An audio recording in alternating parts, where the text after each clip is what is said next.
Welcome to Fix and Fly, the business podcast, which identifies common business issues for you to watch out for in your day-to-day business life. So tune in every fortnight where we speak to leaders of corporates to SMEs where you can implement their strategies into your business. I'm your host, Larissa Logan from Fixity, where we help turn businesses around. Hi, Jim. Welcome to the Fix and Fly podcast.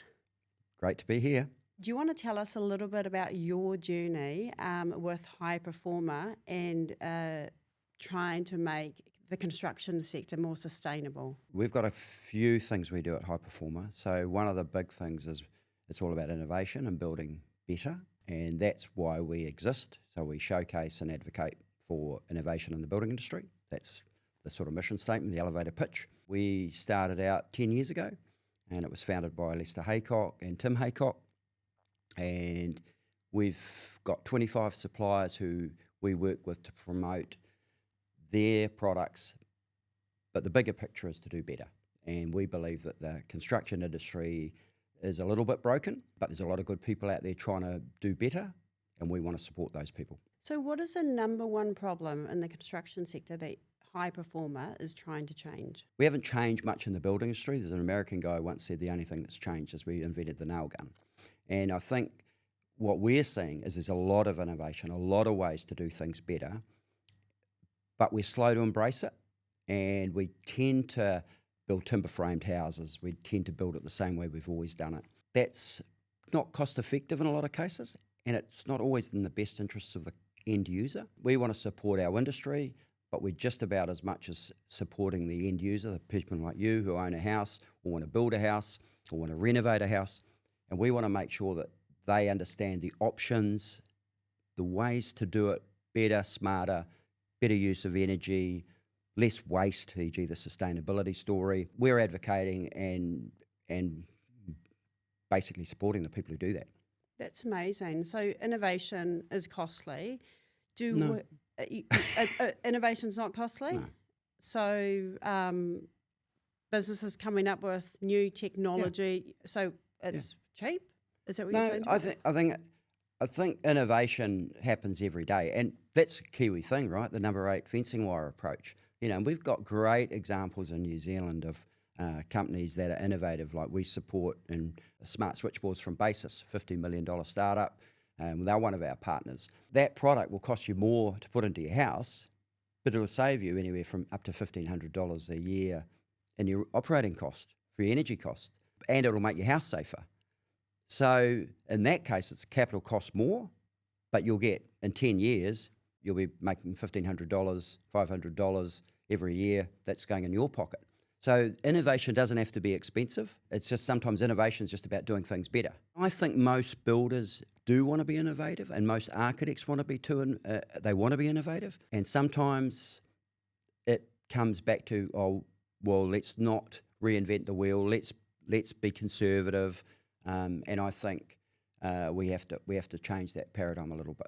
And so do we have the right ecosystem in New Zealand for business owners in the construction sector to be undertaking this kind of R&D to bring this innovation to life?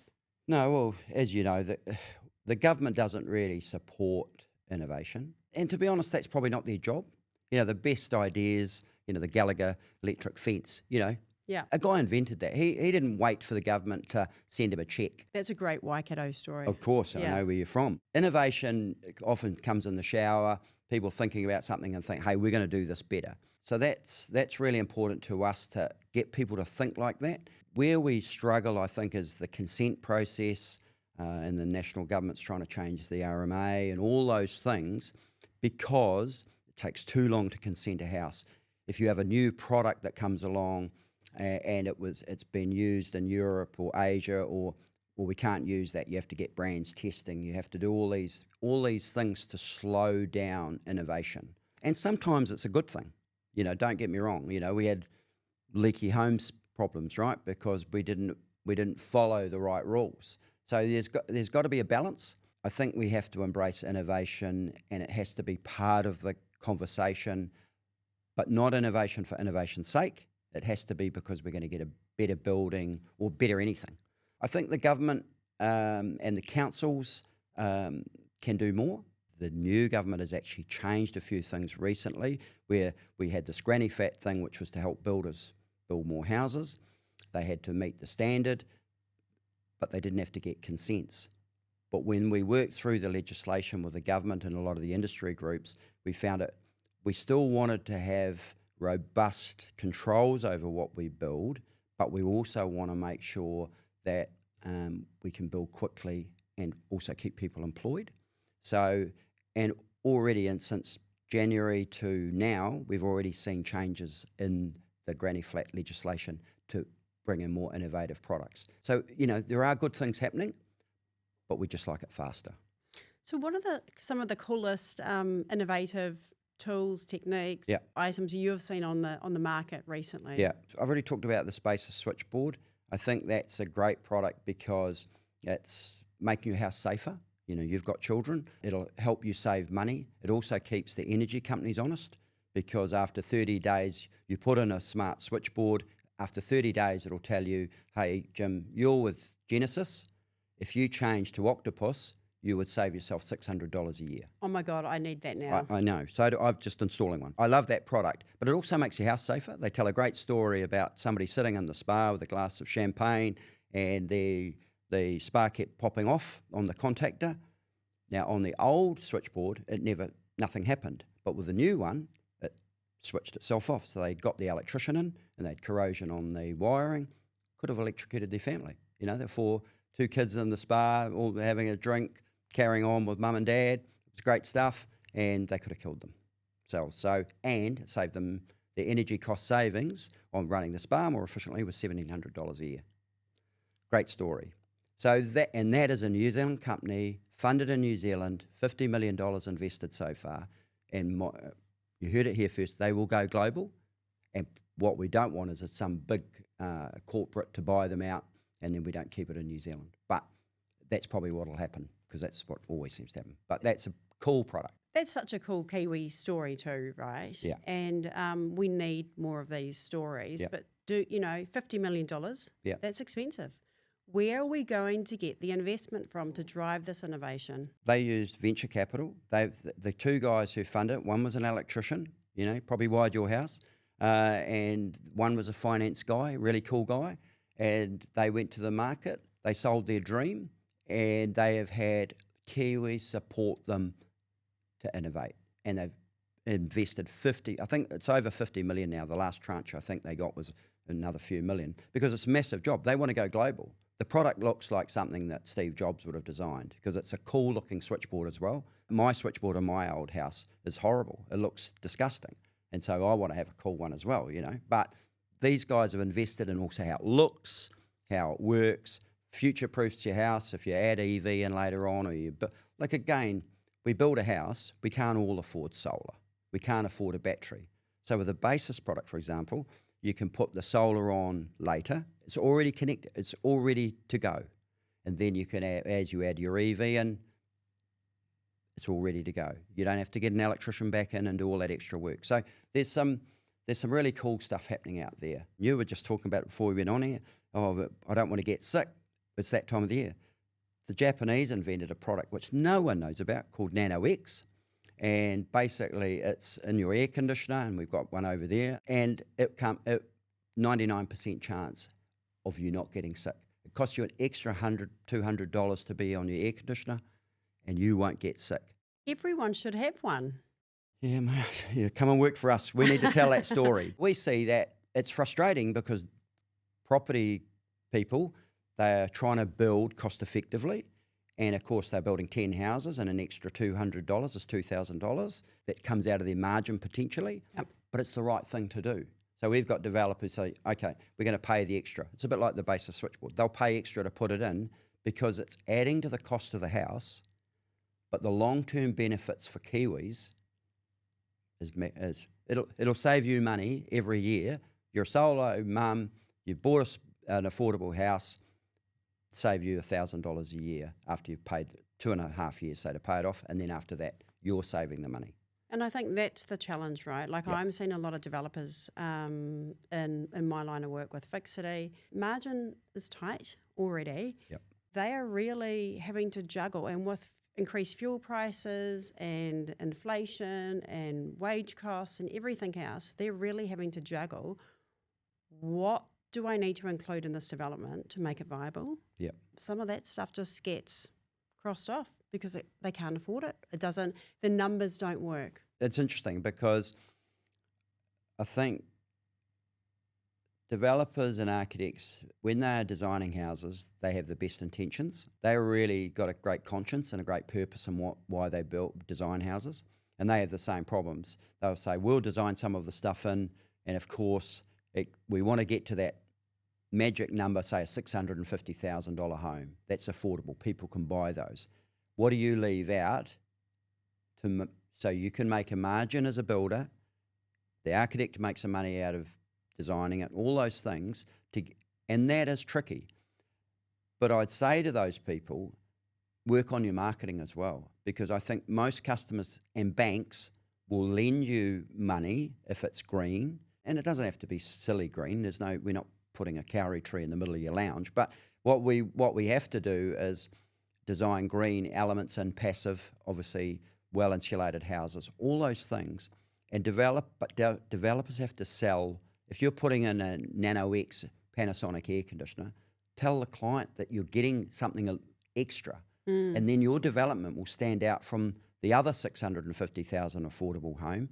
And in this market, where in Auckland, we've got a lot of product that's just sitting there, not turning over, that's a year old now, duplexes and some of that product's just not moving. If you've got a story to tell, you've got your basis switchboard and you've got a sticker on it there to say, hey, when you add an EV in later on, it's ready to go. And by the way, it can save you $500 a year, $1,000 a year in running your house. So when you're walking through that show home or that house, you as a consumer will go, oh, tell me about this. And that might be the reason you buy the property.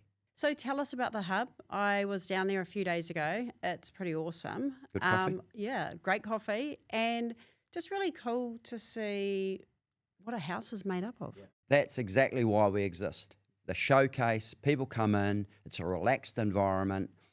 People can see lots of different products and lots of options. Now with houses, you can have 3 claddings on your house. You can have concrete, you could have timber, you could have brick. So there's lots of different ways you can build a house now, and lots of ways the house can stand out. But more importantly, a house that's great to live in. We had underheated houses, mouldy houses.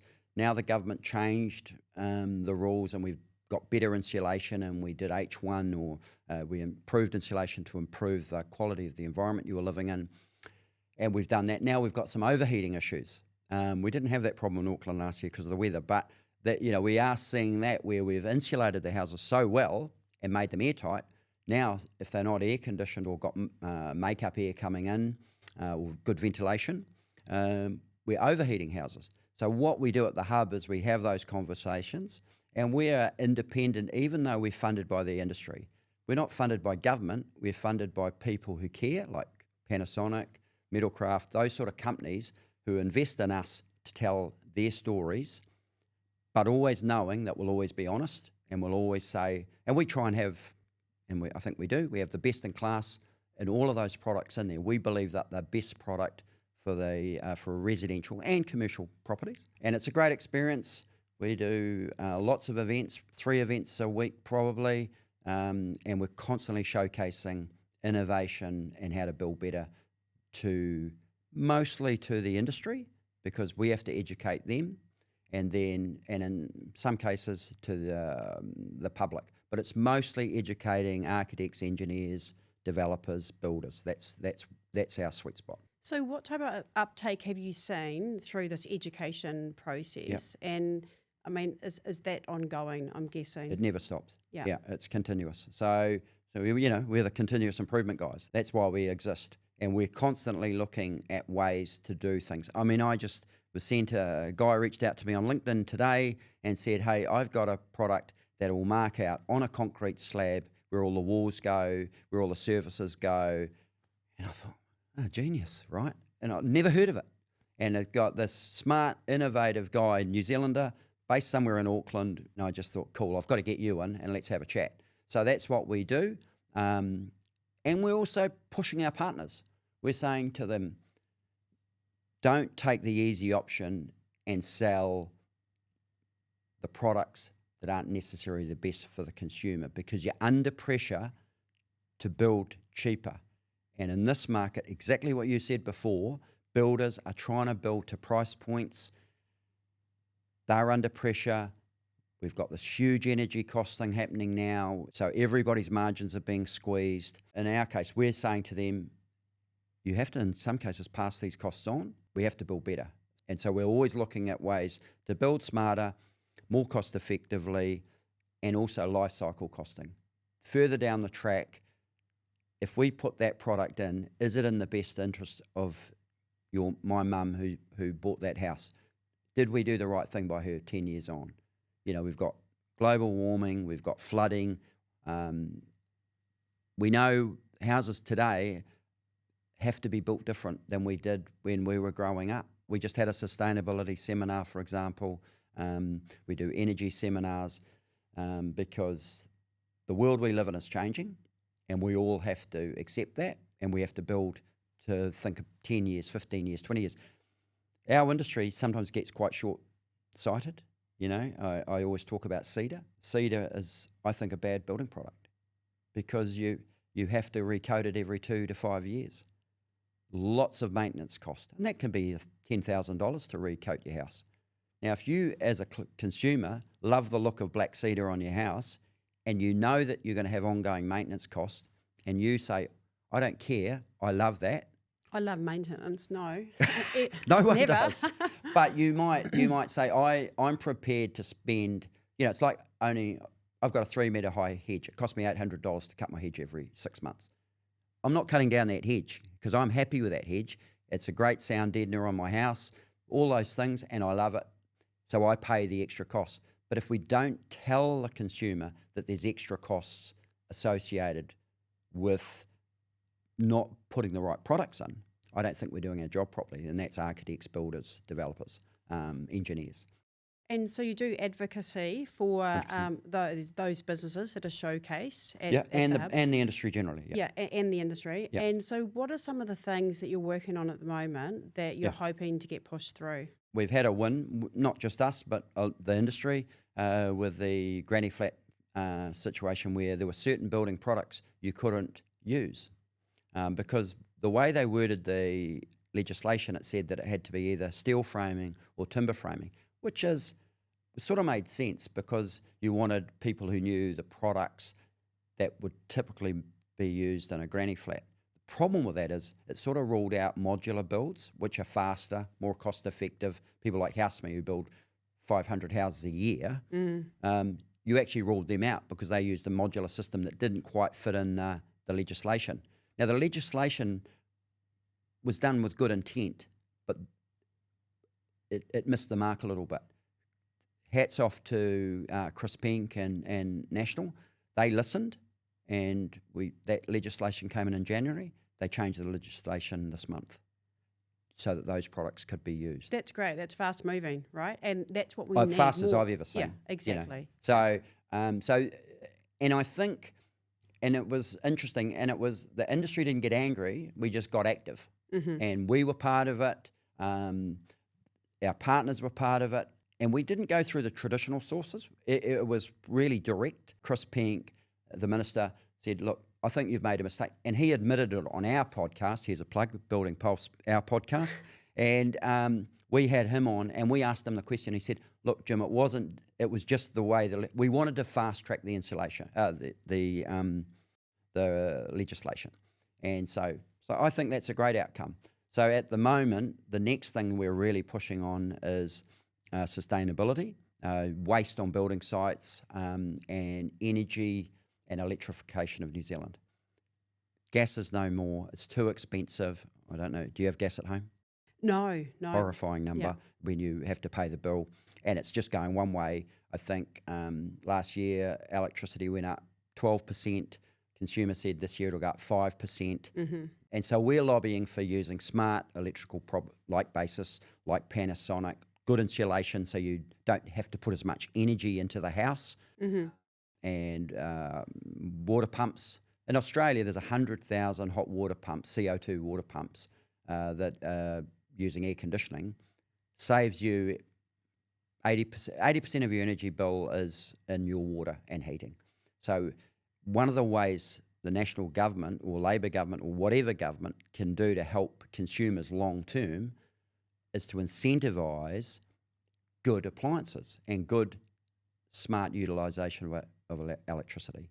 So we're really advocating for that. In Australia, where they subsidise solar, 50% of homes have solar. How many? What in New Zealand? 4% or something? Why don't we build with solar with new builds? It's interesting. In the UK, they've just announced every property developer who's doing a development has to put solar on because the government's worked it out. It's a way. It's a no-brainer. You know, things like that are simple, but the government's run out of money. You know, we get that, right? Now we've got this energy hit that's really highlighted the fact that New Zealand should be sustainable with it, using more hydro, more wind, more solar.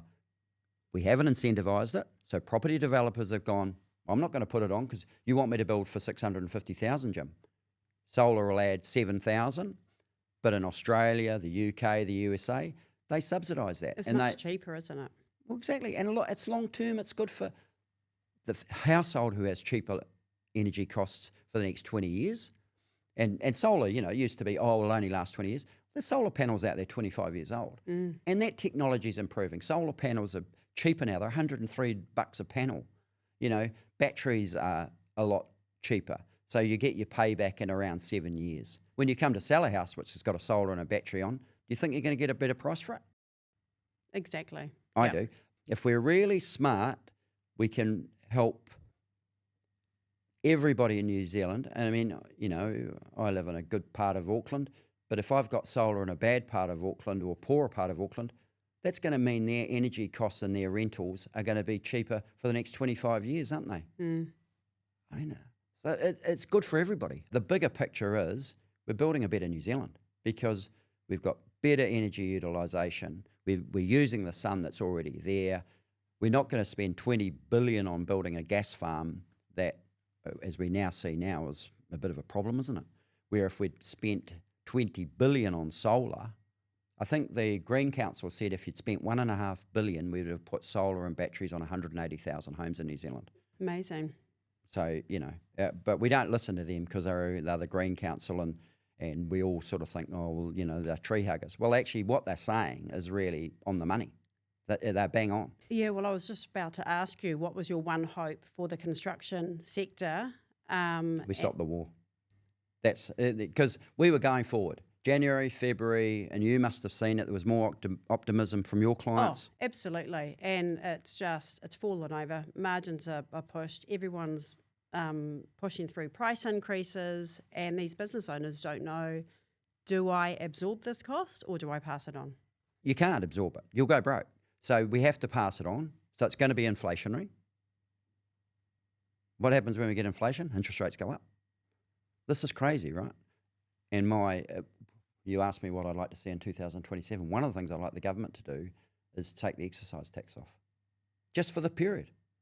Because we know it's inflationary. You don't want to have inflation, but you're still charging all that extra tax. You're getting 15% GST on petrol. You've also got higher exercise taxes.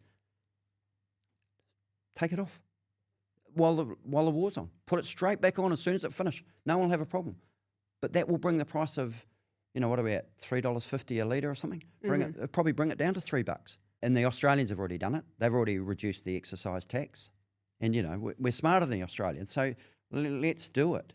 So electrify New Zealand, short term, let's take the excise tax off petrol and give Kiwis a chance. And, they are my wishes. Oh, well, that's some awesome closing remarks. You obviously are very passionate about this sector. Yeah. So thank you very much for joining me on the Fix and Fly podcast today. It's been a privilege. Thank you. Thank you so much for watching this episode. If you enjoy the Fix and Fly podcast, make sure you like, comment and subscribe and share with anyone you think will find this useful. We look forward to seeing you next time.